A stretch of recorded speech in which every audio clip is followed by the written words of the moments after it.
Well, good afternoon, everyone. It is indeed a great day to be in Macon County, and certainly it's a great day to be here in the chambers where we do a lot of work for our citizens. And to me, today is a very special time, not just for the people in this room, but the people all across the great city of Macon. So I'm pleased to be the person behind the mic today, but I'll let you know that we always work with a great team. And that's why on Tuesday, August the 19th, just a few short days ago, I recommended the 5th consecutive tax decrease for the citizens of Macon County.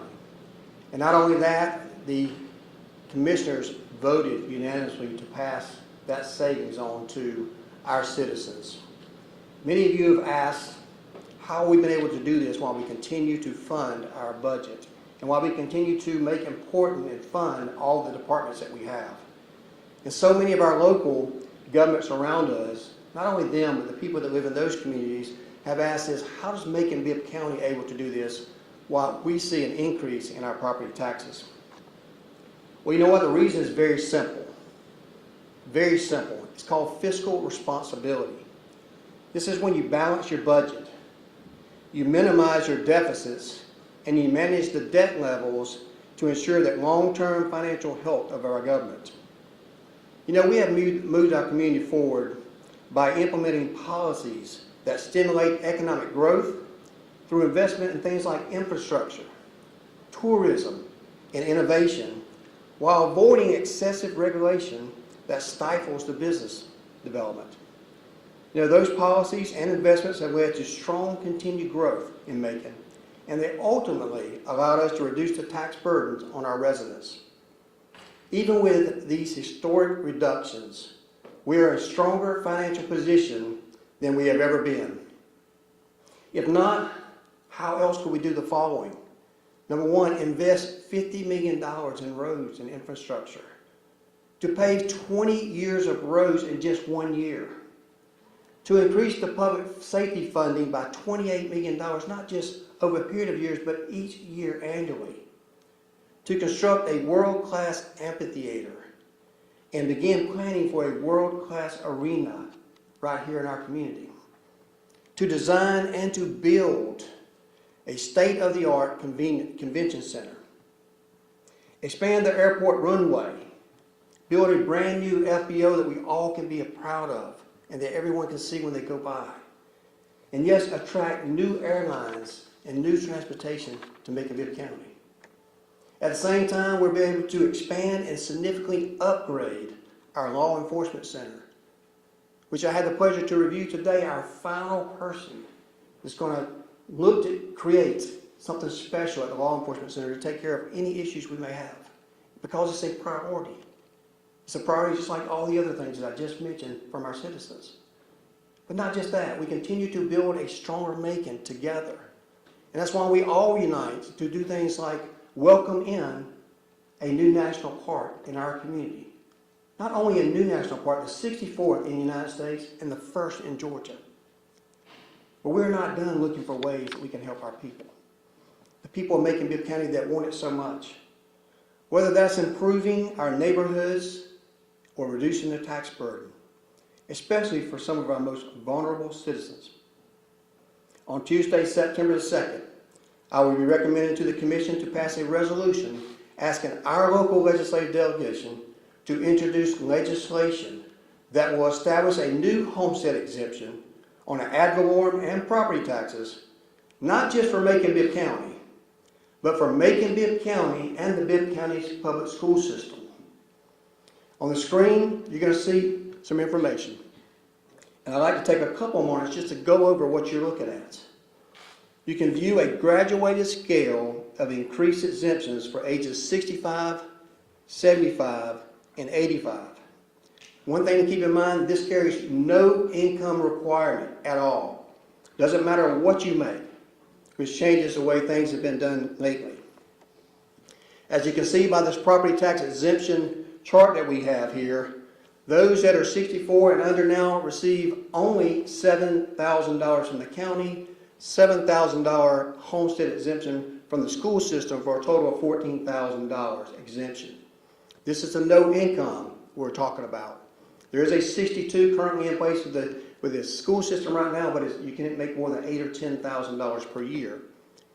This new proposal at age 65 will allow the $7,000 for both the city and for the school system, an additional $10,000 on top of that for the city of Macon, an additional $10,000 on top of that for the Bibb County school system, for a total of $34,000 that a citizen will get off their home evaluations. At age 75, you'll receive those same two exemptions of $7,000. You'll receive the same two $10,000, but now you'll get an additional $15,000 from the school system and from the county, for a total of $64,000 off your evaluation for your property taxes.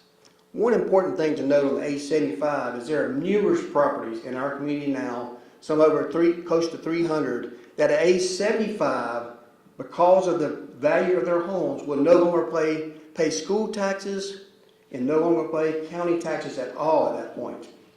But it gets better. Too many times, I know many of our commissioners have heard it, our school board has heard it. At some point in time, the senior citizens of Macon Bibb County believe that they do not and should not have to pay school taxes. 85 years old on this bracket here, you can see full all the way across.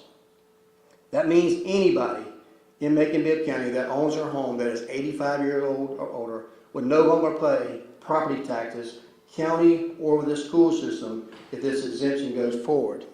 And you can see that amount is all across the board. It's something that we think is good fiscal policy, and it's good. So let me give you some reasons that I believe that the seniors in our community not only are entitled to this, not only did they earn this, but that they need this. You know, by providing tax relief, seniors are more likely to remain in their homes rather than to be forced out of their homes by selling or downsizing due to financial pressure. This stabilizes. It can help maintain a consistent neighborhood demographic, which often leads to steadier property values.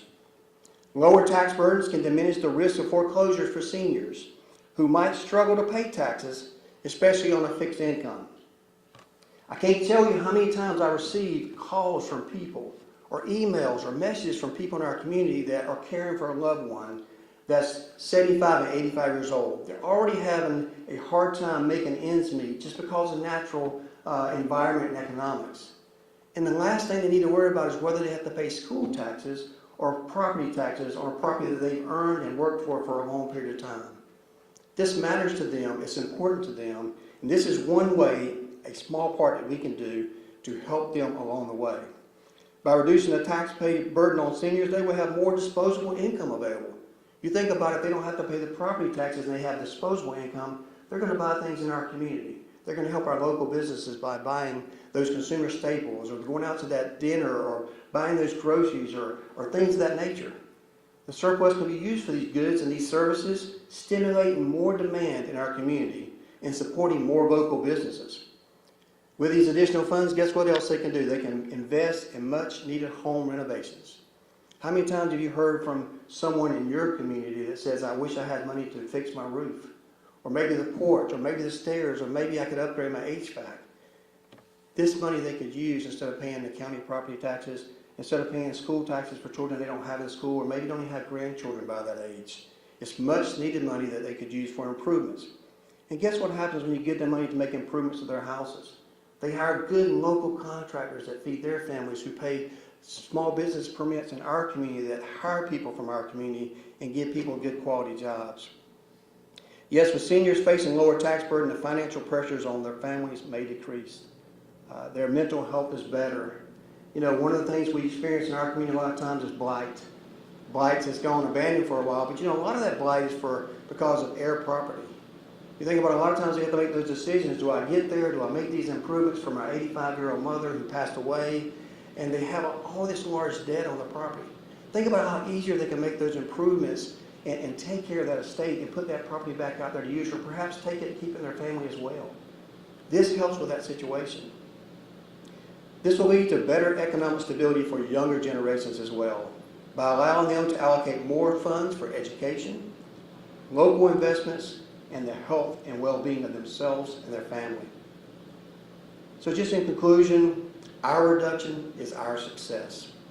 So what are the next steps to make this a reality?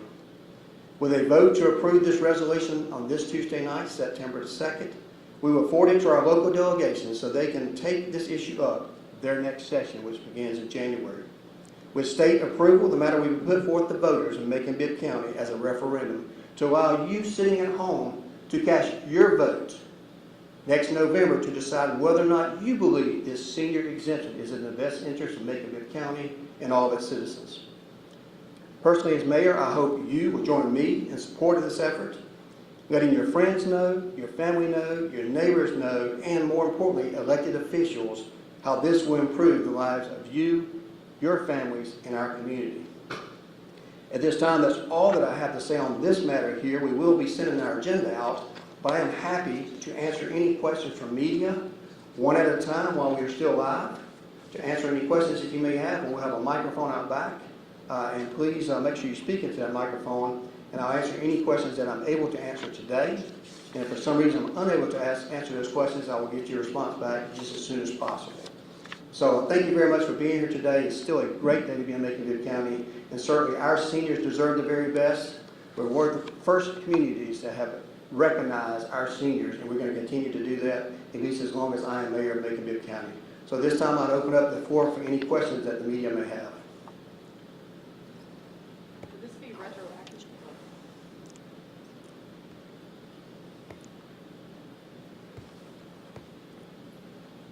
Ms. Corey?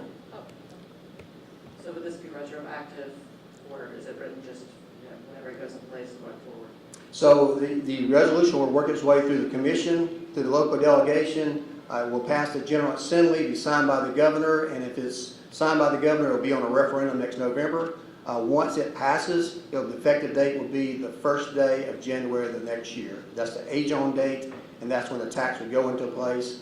Everyone else that has their current exemptions and the current disabilities, all that, none of that will change. They would be grandfathered in. So it will start at the time that allowed to start, because this has to go through the state legislature. Yes, sir. Hi, good afternoon. So my question is, Bibb County School District, from what I can see from their tax digest, it looks like they have a deficit of about, I think, $17 to $20 million in, at least for this year, and that may go up or down in the next few years. Would this put more of a burden on them if this homestead exemption were to pass? Can you kind of explain a little bit more about how that works? Sure, I'll be happy to comment. Number one, we all have to be good stewards of our taxpayer dollars, regardless of whether you have the budget or you have a surplus. I have personally met with the leadership with the Bibb County school system. I believe that they are very supportive of this obligation. It will cost over the next 5 years for the county and for the school system combined approximately $7 million to make sure that we fund this appropriately. However, we have already met with them to discuss their budget and things that we can help them improve on their budget, and we're comfortable that not only will they be able to cover this amount, which is estimated about $670,000 a year in the current numbers, they'll be able to replace that with additional funds. And that'll come before the commission sometime in late September or the 1st of October. So thank you for that question. I'll tell you that we are very good partners with our school system. They get some of the same complaints that we get about school taxes, and we can argue all day long about whether someone should pay them or not. We want our kids to get a quality education because that quality education helps our community lift our whole community up. Also provides a quality workforce for our community. So we would never do anything to disadvantage our public school system. We're doing everything within our power to lift them up. And this is something I believe they very much are in agreement of, but make no mistake, regardless, this will move forward with the state legislature. The voters will make that decision, and both of those voters pay the school system's budget and the county budget, and that's where the voices will be heard. Next question.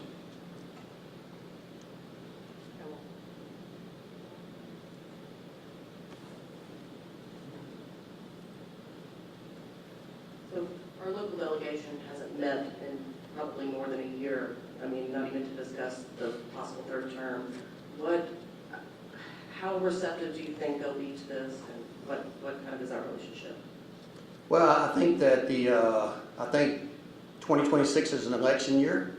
From the people that I know on that local delegation, they have passed many tax bills.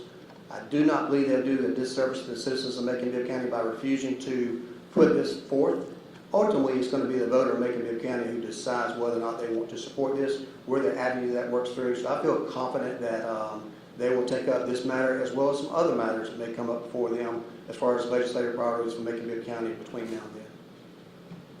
Other questions from the media?